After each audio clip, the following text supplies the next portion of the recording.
मैं सत्य प्रकाश सिंह। आज इस वीडियो में आप लोगों के साथ कुछ ऐसे क्वेश्चंस डिस्कस करने जा रहा हूं जो आप कह सकते हो कि आईआईटी की हिस्ट्री में पूछे गए one of the toughest problem में से एक है। जैसे ये प्रॉब्लम आपको क्लियरली दिख रहा है, लिमिट का क्वेश्चन है। क्या दे रखा है? F x is equals to n tends to infinity n to the power n x plus n by two x plus n upon 3 and so on. Product कहाँ तक लिया? X plus n upon N.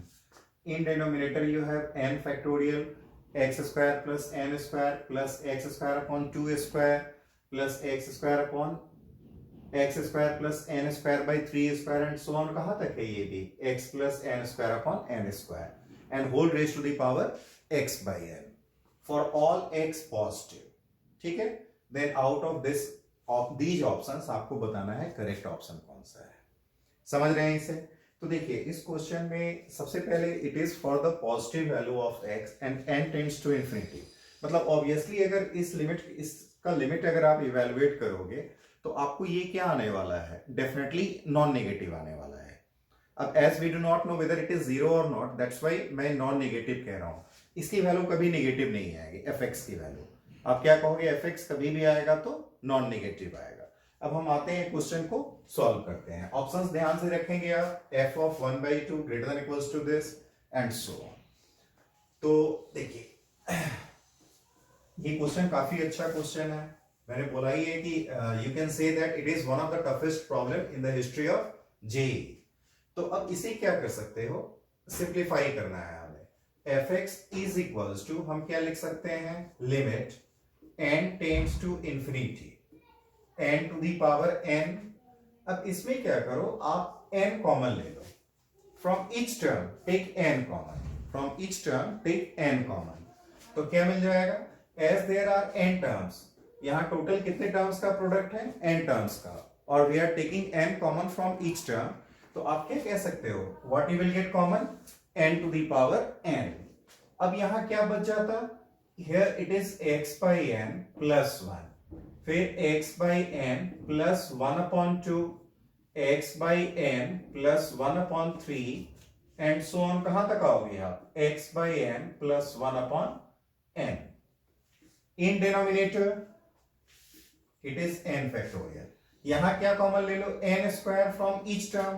तो n terms हैं तो n to the power 2n common आता, और यहां क्या बच जाता आपको? x square by n square plus 1, x square upon n square plus 1 upon 2 square, x square upon n square plus 1 upon 3 square and so on, x square upon n square plus 1 by n square. और पूरे का power कितना है? X upon n. समझ रहे हैं? Simple सा calculation किया। Here n to the power क्या मिलेगा? 2n, और यहां भी n का पावर क्या है? 2n है। It get cancel out. अब आ जाओ, क्या लिख सकते हो? Limit n tends to infinity. ठीक है, अब यहां पे आप ध्यान से समझना, here you have 2, here you have 3, 4 and so on, these all terms are in product। ये सारे टर्म्स क्या हैं? फैक्टर वाइज प्रोडक्ट में है। तो यहां अगर हम बात करते हैं, इसको हम 2 से मल्टीप्लाई करते हैं तो ये किस फॉर्म में आता? ध्यान से देखना आप। इसको x बाई एन प्लस 1 लिख दिया, इसे हमने 2x बाई एन प्लस 1 लिख लिया, फिर क्या लिखा हमने? 3x बाई एन प्लस 1 लिखा and so on, nx by n plus 1 लिखा। तो आप समझ सकते हो हमने इस टर्म को क्या किया है? इसको 1 से मल्टीप्लाई किया, इसको 2 से मल्टीप्लाई किया, इसको 3 से एंड सो ऑन, इसको n से मल्टीप्लाई किया। मतलब हमने इसे मल्टीप्लाई कितने से कर दिया? 1 into 2 into 3 into so on n तक। मतलब आप इसे डिवाइड किससे करोगे? काउंटर बैलेंस करने के लिए we have to divide it by 1 upon n factorial. समझ रहे हो इसे? एंड देन डिवाइडेड बाय, यहां पे तो n फैक्टोरियल अपने पास है ही। अब यहां क्या करो?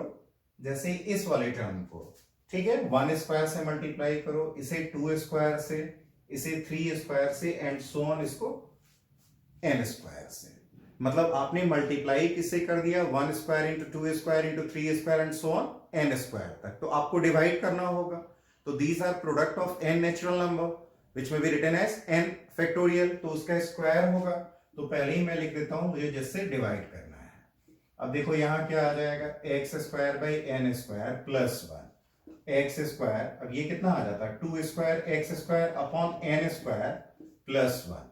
3 square x square upon n square plus 1 and so on n square x square upon n square plus 1, और इस पूरे का पावर कितना होगा x अपॉन n।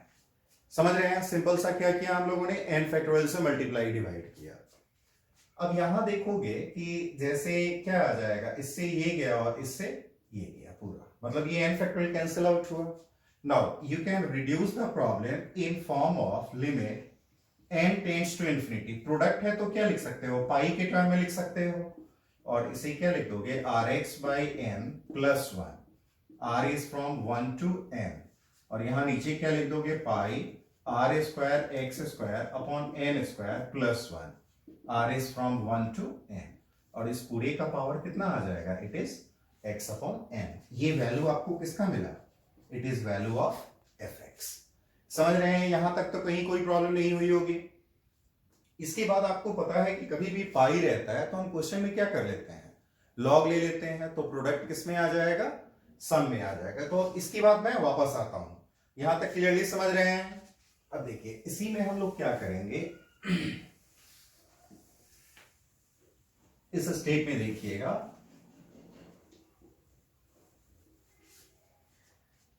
यहां इस स्टेप के बाद मैं क्या कर रहा हूं, दोनों साइड लॉग ले लेता हूं, taking logarithm both side, taking log both sides. ठीक है, तो ये क्या आ जाएगा, ln f of x is equals to limit n tends to infinity x upon n summation of log of rx by n plus 1, r is from 1 to n minus summation of log of r square x square upon n square plus 1, r is from 1 to n। इस form में आ जाता problem. यहां हमने क्या ले लिया, इसका log लिया। समझ रहे हैं इसे? अब आ जाइए, लॉग के फॉर्म में आ गया। अगर इसमें हम लोग क्या कर देते हैं, थोड़ा सा इसको सिंप्लीफाई कर लेते हैं। और सिंप्लीफाई करने का मतलब आप लोगों ने एक पढ़ा होगा ना, limit as a sum definite integration, जिसमें आपने क्या देखा होगा कि, देखो मैं लिख देता हूं क्या फॉर्म यूज करना है। अगर 1 upon n summation of f of r by n, r is from phi n to psi n, और n टेंड्स टू इंफिनिटी रहता है, तो इसको आप लोग क्या लिख देते हो, integration of fx from a to b, where a is equals to क्या होता है, limit n tends to infinity phi n upon n, और b क्या लेते हो आप, limit n tends to infinity psi n upon n। ठीक है, समझ रहे हैं? ऑब्वियसली मैंने पहले ही कहा है कि ये प्रॉब्लम बहुत लेंदी है, तो आपको बहुत पेशेंस से समझना है। इनफैक्ट इसका आंसर भी निकालने में हम लोगों को बहुत पेशेंस चाहिए होगा। अभी बस मैं सॉल्व कर रहा हूं इसको। अब क्या लिखोगे इसको, log of f of x, इसे x limit n tends to infinity 1 upon n summation of log of rx by n plus 1, r is from 1 to n minus 1 upon n r square log of r square x square upon n square plus 1, r is from 1 to n। मतलब अब देखो आप, ये इस form में आ रहा है, ये एग्जैक्टली इस फॉर्म में आ गया, f of r by n की जगह दिस है, तो इस फॉर्म को अप्लाई करोगे तो आपको क्या मिलेगा, log of fx is equals to x, और ये क्या आ जाता, इंटीग्रेशन ऑफ log ऑफ, अब यहां पे जैसे x ऑलरेडी है, यहां हम लोग x पुट करते हैं। बेसिकली इसमें अगर आप लोगों ने पढ़ा है तो जानते हो कि यहाँ पे r बाई n को x पुट करते हैं, बट यहां पे क्या परेशानी आ रही है कि x ऑलरेडी अपने पास है, x ऑलरेडी अपने पास है, तो हम क्या करते हैं, यहां हम r by x by n को, सॉरी r बाई n को हम y पुट कर देते हैं, r बाई n को हम क्या पुट कर देते हैं, y। तो ये किस फॉर्म में आ जाएगा, देख लो, xy प्लस 1 dx, ये तो ऑब्वियसली आपका 0 to 1 हो जाएगा। समझ रहे हैं? और ये क्या आएगा, log of x square plus y square plus 1 और ये dx नहीं, सॉरी इट इज dy, और इट इज फ्रॉम 0 to 1। समझे हैं मैंने y के टर्म में क्यों लिया है?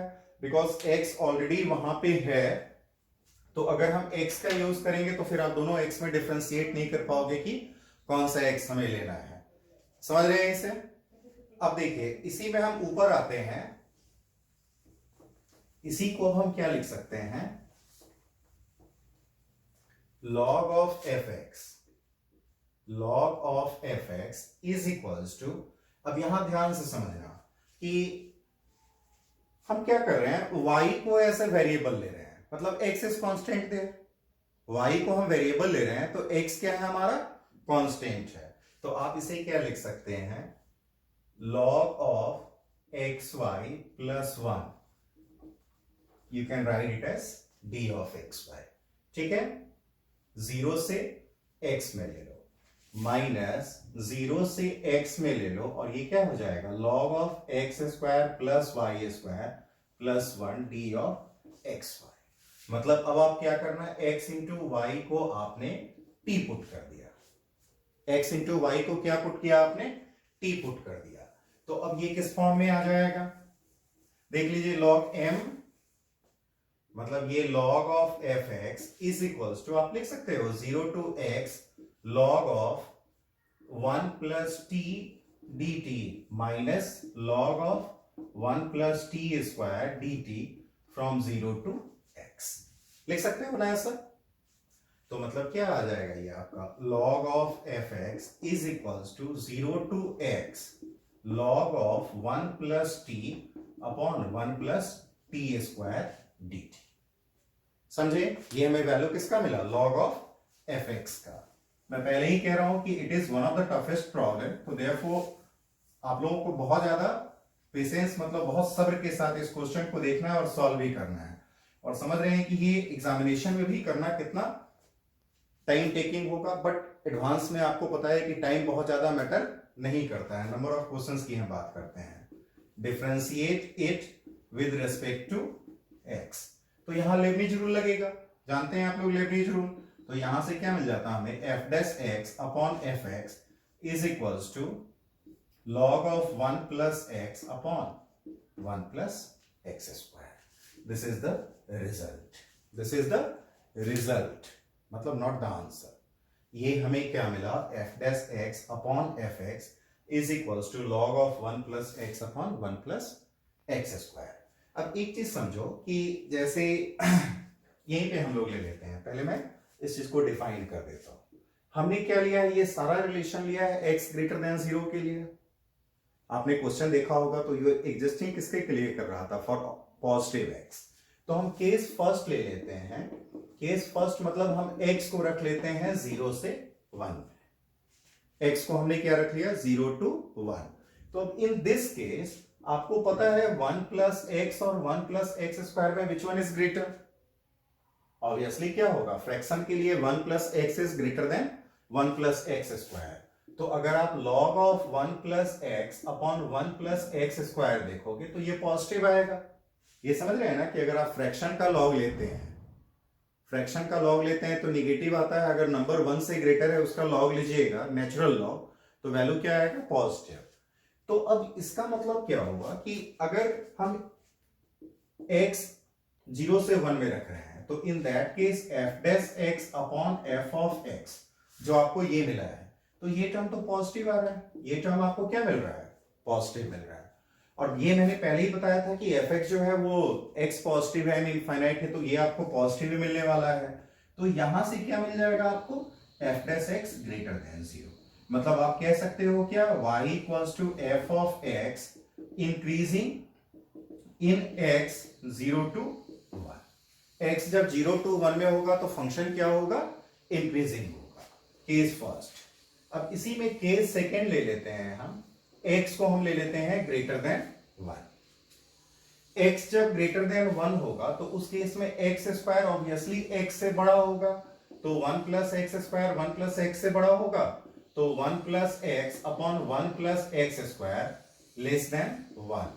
तो log of 1 plus x upon 1 plus x square क्या मिल जाता है आपको, it will be negative, it will be negative. तो नेगेटिव कहने का मतलब क्या हो गया, F dash x upon F of x less than 0।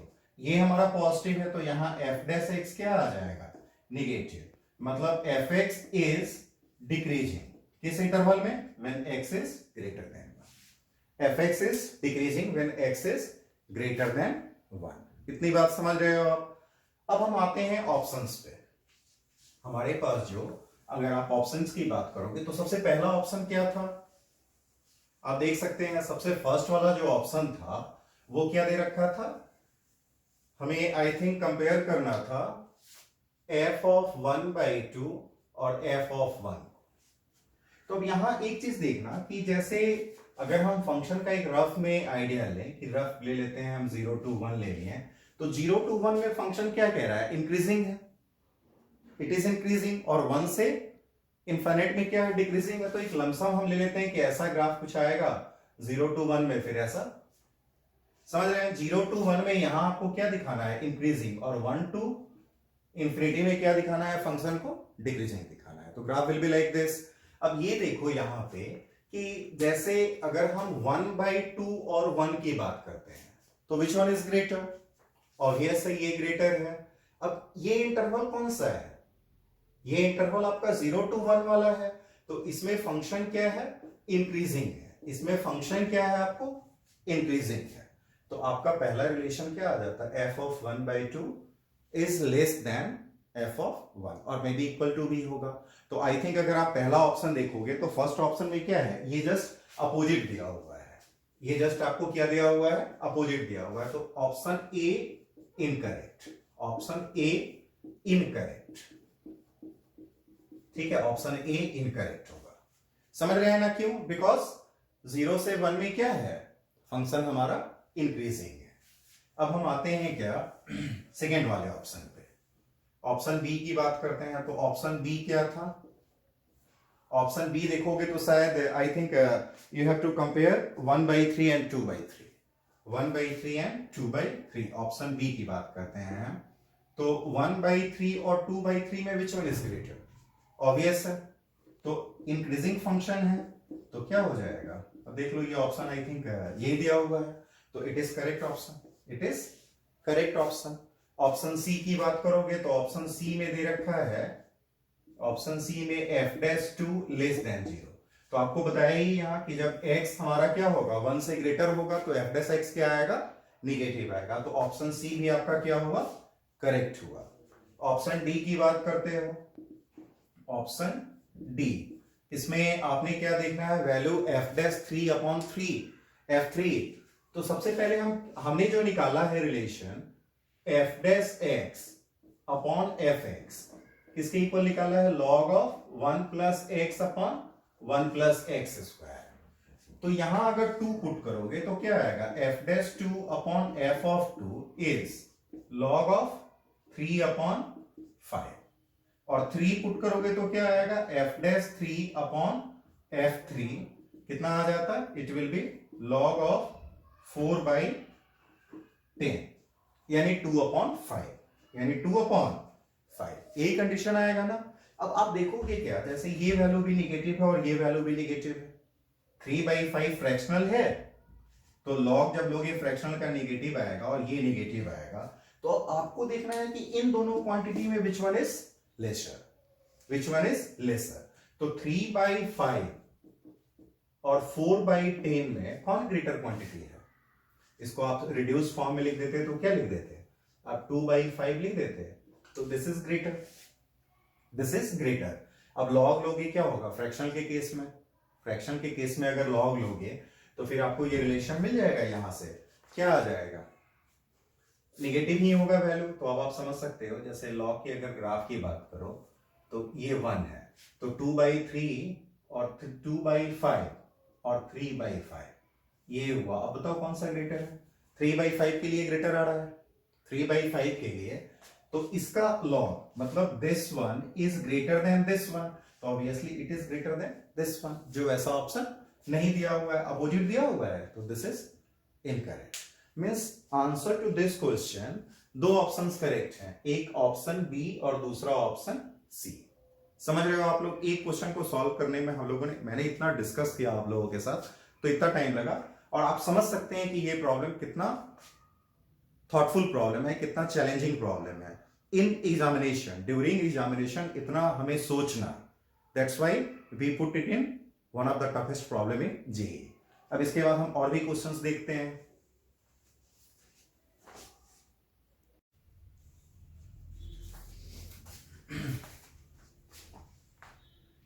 अब देखो सेकेंड क्वेश्चन मैंने लिया है डेफिनेट इंटीग्रेशन का। It is also one of the good question asked in JEE.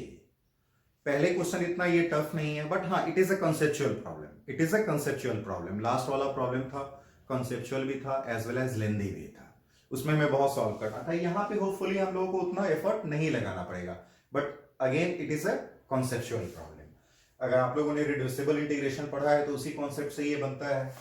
तो देखो हम लोग क्या कर देते हैं इसमें, late I1 is equals to, मैंने मान लिया integration of 1 minus x to the power 50 whole raise to 100 फ्रॉम 0 to 1। इसको मैंने I1 मान लिया। एंड जो डिनोमिनेटर में है इंटीग्रल 0 to 1 माइनस एक्स का पावर 50 रेज टू 101 dx, इसको मैंने I2 मान लिया। Okay, now here what you have to find out is I1 upon I2 into 5050। मतलब आपको बस इतना ही समझना है कि आपको I1 I2 का रेशियो निकालना है, I1 अपॉन I2। प्रॉब्लम खुद ब खुद सॉल्व होगा। तो means either you should write I1 in terms of I2। जब भी अगर आपको रेशियो निकालना है, मतलब आप एक को दूसरे के टर्म में लिखो, तो आप I1 को I2 के टर्म में लिखने की कोशिश करो या I2 को I1 के टर्म में। तो यहां आप देख रहे हो, जैसे अगर आपने रिड्यूसिबल इंटीग्रेशन डेफिनेटली पढ़ा है, तो इसका पावर हाईएस्ट है, तो इसको हम इसके टर्म में ले जाते हैं।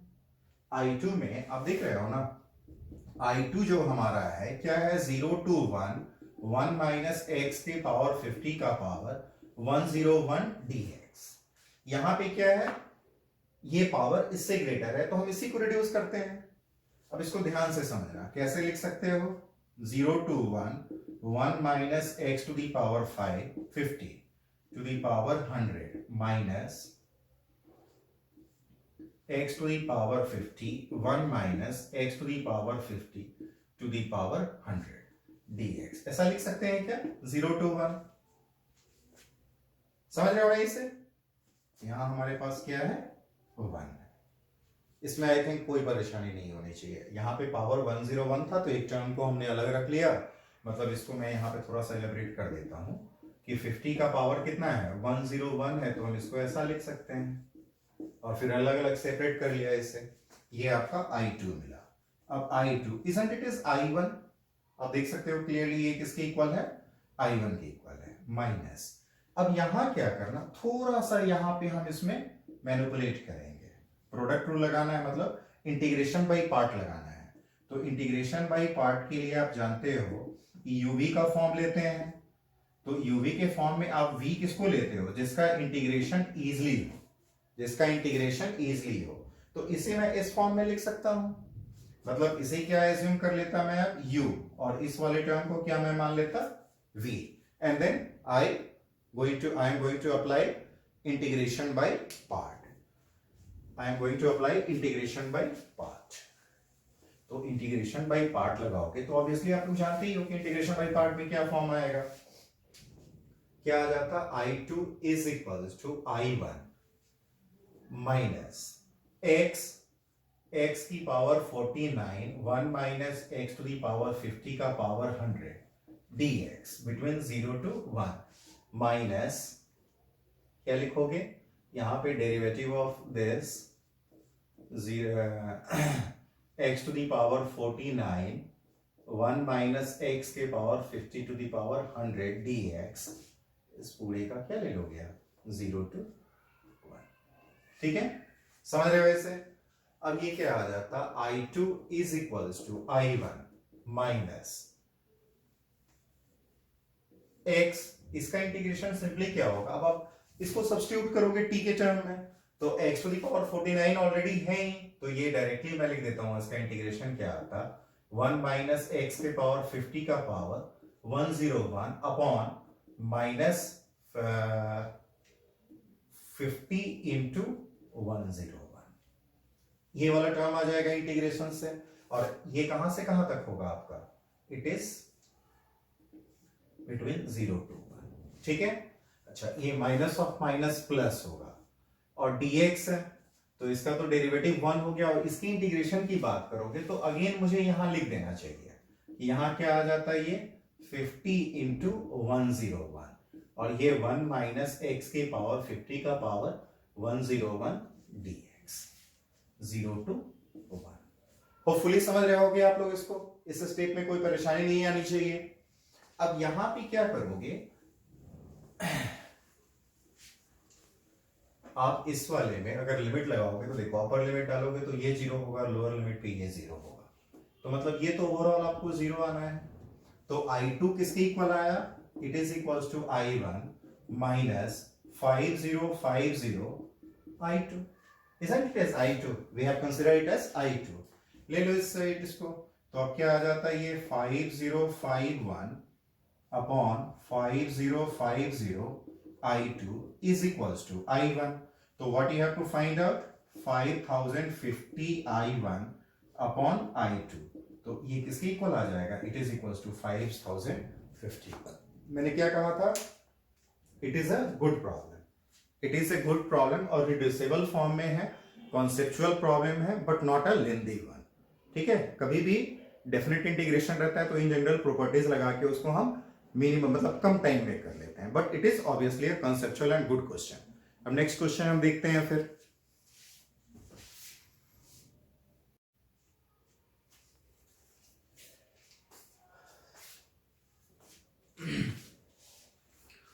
अब देखिए नेक्स्ट क्वेश्चन क्या दे रखा है, let f is a function जिसका डोमेन क्या है 0 to 4 and codomain is r, be a differentiable function, मतलब कंटिन्यूअस भी है in interval 0 to 4, it is continuous and differentiable, so that there exists AB belongs to 0 to 4 such that f of 4 का whole square minus f of 0 whole square is equals to 8 times of f dash a into f of b, ठीक है। And the second part is such that there exist alpha beta with alpha beta between 0 to, आप ये inequality देख सकते हो, such that इसमें क्या है 0 to 4 f of t dt is equals to this relation दे रखा है, twice of alpha into f of alpha square plus beta into f of beta square। देखो ये प्रॉब्लम अर्ली 2000 में पूछा गया है क्वेश्चन एडवांस में, तो मतलब उस समय मेंस की बात होती थी और जो आपका मतलब जो मेन एग्जाम होता था, ठीक है, उस समय ये क्वेश्चन पूछा गया। Obviously it is one of the most conceptual problem, ठीक है। f कुछ नहीं दे रखा है, बस दे रखा है डोमेन एंड कोडोमेन, और क्या रखा है डिफरेंशिएबल फंक्शन है, तो हमें ये बताना है कि कैसे होगा। इसका फर्स्ट पार्ट देखोगे तो फर्स्ट पार्ट में तो थोड़ा बहुत आइडिया आप लगा सकते हो कि जैसे आपको क्लियरली फर्स्ट पार्ट में एक चीज दिख रहा है कि ये वाला जो टर्म है, ठीक है, मैं पहले फर्स्ट को प्रूफ कर लेता हूं, ठीक है। यहां पे क्या है कि फंक्शन इज डिफरेंशिएबल, डिफरेंशिएबल का मतलब क्या हो गया, इट इज कंटिन्यूअस, डिफरेंशिएबल है तो बट ऑब्वियस है कि कंटिन्यूअस भी होगा। अगर कंटिन्यूअस है डिफरेंशिएबल है तो इन द गिवन इंटरवल, जिस इंटरवल में है, तो in between we can apply mean value theorem, Lagrange's mean value theorem. तो using LMVT, Lagrange's mean value theorem, हम क्या लिख सकते हैं, हम ले सकते हैं क्या, f dash a is equals to f of 4 minus f of 0 upon 4 minus 0, लिख सकते हैं ऐसा, मतलब 4 into f dash a is equals to f of 4 minus f of 0, ऐसा लिख सकते हो। It is Lagrange's mean value theorem. And there is also intermediate value theorem, मतलब क्या है, इंटरमीडिएट वैल्यू थ्योरम का मतलब क्या होगा, as the function is continuous in this interval, तो दो इसके एक्सट्रीमिटीज कौन से हैं, 0 and 4, तो उसका जो आप इंटरमीडिएट मतलब एवरेज निकालोगे तो f of 4 plus f of 0 upon 2, तो उसके डोमेन में ऐसा कोई पॉइंट इन बिटवीन एग्जिस्ट करेगा जहां पे ये वैल्यू इसके इक्वल हो, तो वो पॉइंट हमने मान लिया b, मतलब ये हम लोगों ने इंटरमीडिएट थ्योरम लगा दिया। तो यहां से आपको क्या मिल जाएगा, f of 4 plus f of 2 is equal to 2 of f of b। अब इन दोनों को मल्टीप्लाई करोगे तो आपको क्लियरली मिल जाता है क्या, f dash 4 minus f dash 0 is equal to 4 2 जा 8 f dash a into f of b। ये समझ रहे हो ना, ये हमने यहाँ आप क्या कह सकते हो कि हमने क्या लगा दिया यहाँ, intermediate theorem, intermediate theorem value. ठीक है, कि इन बिटवीन जो वैल्यू होगा वो क्या होगा, एग्जिस्ट करेगा। ठीक है, ये होपफुली समझ रहे होगे आप लोग। इसका जो सेकेंड पार्ट है, it is the most conceptual problem. पहले वाले में तो चलो इजीली हो गया, सेकेंड वाले में तो समझ में नहीं आ रहा कि अल्फा बीटा क्या है भाई, और 0 to 4 में इसका इंटीग्रेशन, वो भी इंटीग्रेशन की बात कर रहे हैं, इसके इक्वल आ रहा है। तो ये थोड़ा सा हमारे लिए क्या है, चैलेंजिंग प्रॉब्लम है। और इनफैक्ट आप ये समझो कि उस समय जो बच्चे क्वालिफाई किए, जिन बच्चों ने ये पेपर लिखा, उन्होंने इस क्वेश्चन को उस टाइम कैसे कंसिडर किया होगा, कैसे अटेम्प्ट किया होगा, हमें उसके बारे में सोचना है। तो जैसे ये तो समझ गया, इसको मैं रब कर देता हूं। अब यहां पे थोड़ा सा अगर आप अपने दिमाग को लगाओ कि ये तो दिख रहा है ना आपको कि ये बहुत हद तक दिख रहा है कि डेरिवेटिव है, अल्फा स्क्वायर का डेरिवेटिव ये आता है 2 अल्फा। तो इस वाले को प्रूव करने के लिए हम क्या मान लेते हैं, b के लिए लेट हमने एक फंक्शन मान लिया g of x which is equals to, हम ले लेते हैं क्या, 0 to x square f of t dt। हमने एक फंक्शन क्या डिफाइन कर लिया, g of x 0 to x square f of t dt। अगर यहां आप इसको डिफरेंशिएट करोगे it with respect to x, तो लेबनीज रूल लगाओगे, तो यहां तो आपका सीधा क्या आ जाता है, g डैश x, और इधर कितना आएगा 2x f ऑफ x। ये समझ रहे हैं, ये आपके लिए बहुत इंपॉर्टेंट है। अब अगेन यहां एक चीज और समझना कि जैसे अगर आपसे मैं पूछूं g ऑफ 0 की बात, कि इस वाले क्वेश्चन में ये आपने एज्यूम किया है, अब मुझे g ऑफ 0 का वैल्यू बताओ, तो g ऑफ 0 का वैल्यू कितना आता है, 0 to 0, तो ये दिस आ जाता है। और ये जो प्रॉब्लम है, अगर g ऑफ 2 की बात करोगे तो g ऑफ 2 कितना आएगा, 0 to 4 f of t dt। Means actually में आपको क्या निकालना है, g ऑफ 2 निकालना है। आप ये समझ रहे हो ना, मैंने लिखा है 0 पे तो 0 to 0 इंटरवल रहा, सेम इंटरवल तो वैल्यू 0, x की जगह अगर हमने 2 ले लिया तो it is from 0 to 4 f of t dt आ जाएगा ये कंडीशन। हमें ये इवैल्यूएट करना है g ऑफ 2। अल्फा बीटा क्या दे रखा है, both are between 0 to 2 and alpha is less than beta. तो क्लियरली फंक्शन डिफरेंशिएबल है, तो कंटिन्यूअस है, तो wherever we want we can apply mean value theorem. तो हम क्या ले लेते हैं, अल्फा हम रख लेते हैं 0 to 1 में, अल्फा हम कहां ले लेते हैं 0 to 1 में, और यहां हम अप्लाई कर देते हैं मीन वैल्यू थ्योरम। ये क्वेश्चन ही लैग्रांजेस मीन वैल्यू थ्योरम का है। तो ये क्या आ जाएगा, g dash alpha is equals to g of 1 minus g of 0 upon 1 minus 0। हो गया सर। तो g ऑफ 0 कितना आया हुआ है, g ऑफ 0 आप क्लियरली देख रहे हो 0 है, यहां पुट कर दोगे तो you will get g of g dash alpha is equals to g of 1। और यहां से g डैश अल्फा कितना लिख सकते हो, 2 अल्फा f ऑफ, यहां तो ये कितना आ जाता है x स्क्वायर, यहां मैंने लगाया तो f of alpha square g of 1। ठीक है, ये समझ लो ना यहां।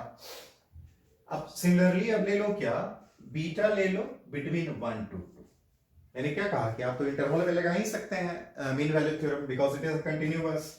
तो यहां पे जब आप मीन वैल्यू थ्योरम लगाएंगे, लैग्रांजेस मीन वैल्यू थ्योरम, तो you will get g dash beta is equals to g of 2 minus g of 0 upon sorry 0 नहीं, यहाँ 1 और 2 minus 1। तो यहां से आपको क्या मिलेगा, g dash beta is equals to g of 2 minus g of 1। अब आप ध्यान दो यहाँ पे कि हमें क्वेश्चन में क्या इवैल्यूएट, जो हमें प्रूफ करना है, इट इज g2 का वैल्यू।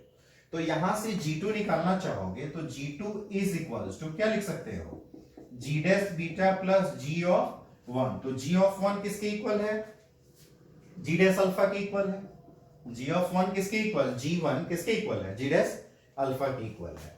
तो यहां से आपको क्लियरली दिख रहा है कि G2 कितना आ जाएगा, यहां से मैं लिख देता हूं G2 is equals to G dash alpha, यहां से क्या लिख दोगे 2 alpha f of alpha square, f of alpha square, और 2 beta f of beta square. ठीक है, this is what we have to prove. तो आप समझ रहे हो, this is one of the best problem आप कह सकते हो जो आप देखते हो ऑफ मीन वैल्यू थ्योरम। समझ रहे हैं इसे। हम एक और क्वेश्चन डिस्कस करते हैं। आज के लिए हम 4 क्वेश्चन डिस्कस करेंगे, 3 क्वेश्चन हम लोगों ने डिस्कस किया है and all of them are from the calculus. In the next video हम कोऑर्डिनेट ज्योमेट्री के भी जो अभी तक के सबसे अच्छे क्वेश्चंस हैं उनको भी डिस्कस करेंगे। आज के लिए हमने क्या किया, ये किया। एक और क्वेश्चन देख लेते हैं, सिंपल थोड़ा सा मतलब कॉन्सेप्चुअल ले लेते हैं हम क्वेश्चन, उसको भी सॉल्व कर लेते हैं इसके बाद।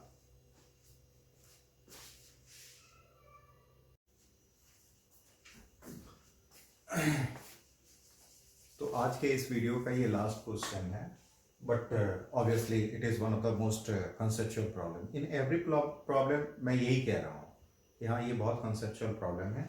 आप जब सॉल्यूशन मुझे करते हुए देख रहे होंगे तो आप रियलाइज कर रहे होंगे कि हाँ इसमें हमें कॉन्सेप्ट किस तरीके से लगाना है। ठीक है, तो यहाँ आप क्लियरली क्वेश्चन देखो क्या दे रखा है, let f domain is from 0 to 1 and codomain is r, be a function, suppose the function is twice differentiable.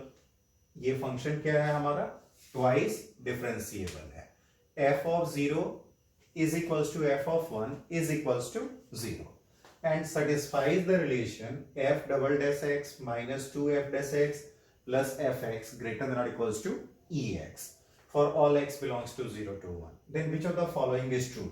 is true है मतलब वन ऑप्शन करेक्ट है, वन ऑप्शन करेक्ट है, इनमें से हमें बताना है। तो देखिए जो भी ऑप्शन है आप एक बार ध्यान से देख लीजिए। ठीक है, यहाँ क्या आपके पास पॉजिटिव है, यहाँ -1/2 से 1/2 है, -1/4 से 1 है, और ये नेगेटिव है। तो मैं इस ऑप्शन को केवल हटाता हूँ। हमारे लिए सबसे इंपॉर्टेंट क्या है, यहाँ पे फंक्शन 2 टाइम्स डिफरेंशिएबल है और रिलेशन क्या दे रखा है, दिस रिलेशन। ठीक है, तो f double dash x minus 2f dash x plus f of x greater than और इक्वल्स टू ex, यही दे रखा है ना। अब क्या करो, दोनों side e to the power minus x से मल्टीप्लाई कर देते हैं। तो क्या आ जाएगा, ये e to the power minus x f double dash x minus 2 e to the power minus x f dash x plus e to the power minus x fx greater than और equals to 1 होगा। हमने दोनों side multiply किया है। अब एक चीज देखना, मैं जो अरेंज कर रहा हूं, माइनस e का power minus x f dash x, ठीक है, माइनस e का power minus x f dash x minus e का power minus x f of x, ऐसा लिख सकते हैं। समझ रहे होंगे इसे, इसमें कहीं कोई प्रॉब्लम नहीं आनी चाहिए। अब ध्यान से देखना, isn't it is d of e to the power minus x f dash x, ये वाला, और ये क्या मिला आपको, e to the power minus x f of x greater than और इक्वल्स टू 0। अब अगर इन दोनों को साथ लोगे तो आप क्या लिख सकते हो इसको, e to the power minus x का सेकेंड डेरिवेटिव। देखो इसे और इसे मैंने लेके ऐसे लिख दिया, तो ये क्या आ जाएगा, सेकेंड डेरिवेटिव। कोई दिक्कत इसमें, यहां तक तो आप लोग समझ रहे हो। अब हमें जो क्वेश्चन सॉल्व करना है, जैसे हम क्या कर देते हैं, अब यहां पे मान लेते हैं late gx is equals to e to the power minus x fx। हमने gx is equals to क्या मान लिया, e to the power minus x f of x, मतलब ये जो टर्म है, तो ये सेकेंड डेरिवेटिव है। तो आप ऐसा कह सकते हो क्या कि g double dash x greater than और इक्वल्स टू 1, मतलब क्या होगा कि अगर y इक्वल्स टू gx की बात करोगे तो इसका सेकेंड डेरिवेटिव क्या आया, पॉजिटिव। तो यू नो दैट कि सेकेंड डेरिवेटिव जब पॉजिटिव होता है तो जो ग्राफ होगा वो क्या होगा, concave upward, graph will be concave upward. तो यहां से आपको क्या मिल जाएगा, gx का ग्राफ जो मिलेगा इट इज कॉनकेव अपवर्ड। ठीक है, कोई दिक्कत इसमें। अगर मैं आपसे g ऑफ जीरो की बात को निकालने के लिए, तो x की जगह यहां जीरो पुट करोगे तो e to the power zero is 1 और f ऑफ जीरो कितना है 1 है, और g ऑफ 1 भी क्या आ जाएगा, ये भी आ जाएगा 0। ठीक है, हमने जो फंक्शन लिया है यहां डोमेन ही क्या है 0 to 1 है। तो अब ध्यान से देखिएगा, अगर हम 0 to 1 में ड्रॉ करने की कोशिश करें कि ये कैसा आता, ठीक है, ये हमने 0 ले लिया, यहां हमने 1 ले लिया, ये x है, ये हमारा y है। हम ड्रॉ करना चाहते हैं किसका ग्राफ, इसका, ठीक है। तो अब देखो कि 0 पे वैल्यू कितना है 0 है, और 1 पे वैल्यू कितना है 0 है, and it is a concave upward, it is concave upward. Concave upward होने का मतलब ऑब्वियसली ग्राफ जो होगा समवॉट ऐसा ही होगा।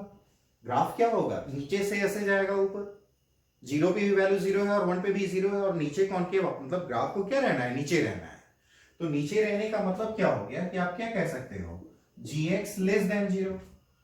इसका मतलब आप क्या कह सकते हैं, gx लेस देन 0, और gx आपने किसको माना है, e का पावर x माइनस fx को। तो ये तो ऑलवेज पॉजिटिव होगा, ये आपको ऑलवेज क्या होगा, e का power minus x always positive, therefore आपको fx क्या मिल जाएगा, less than 0, fx is less then 0। तो समझ रहे हैं, तो विच ऑप्शन इज करेक्ट, तो you can clearly see the fourth option. Fourth option ध्यान से देखना क्या था, माइनस इंफिनिटी टू 0। पहला ऑप्शन तो पॉजिटिव था, दूसरे ऑप्शन में निगेटिव पॉजिटिव दोनों था, तीसरे ऑप्शन में भी निगेटिव पॉजिटिव था, but fourth option which is negative. तो therefore gx is sorry fx is negative, मतलब for x between 0 to 1 fx will lie in interval minus infinity to 0। तो समझ रहे हो, दीज आर द 4 प्रॉब्लम्स जो आज हमने 4 क्वेश्चन डिस्कस किए हैं। ये आपको जेई के one of the most challenging and conceptual problems हैं which ever ask in the examination. तो होपफुली आप लोगों ने इसे बहुत अच्छे से देखा होगा और समझे होंगे आप। तो बने रहिएगा, फिर हम लोग नेक्स्ट वीडियोज में और भी क्वेश्चंस डिस्कस करेंगे। And I am also planning और थिंकिंग कि हम क्या करिए, जैसे जेई आपका मेंस आने वाला है, तो मैं एनटीए अभ्यास को भी डिस्कस करने के लिए एक प्लान कर रहा हूं कि वो भी एक प्लेटफॉर्म पे हम लोग उसको डिस्कस करेंगे। Thank you.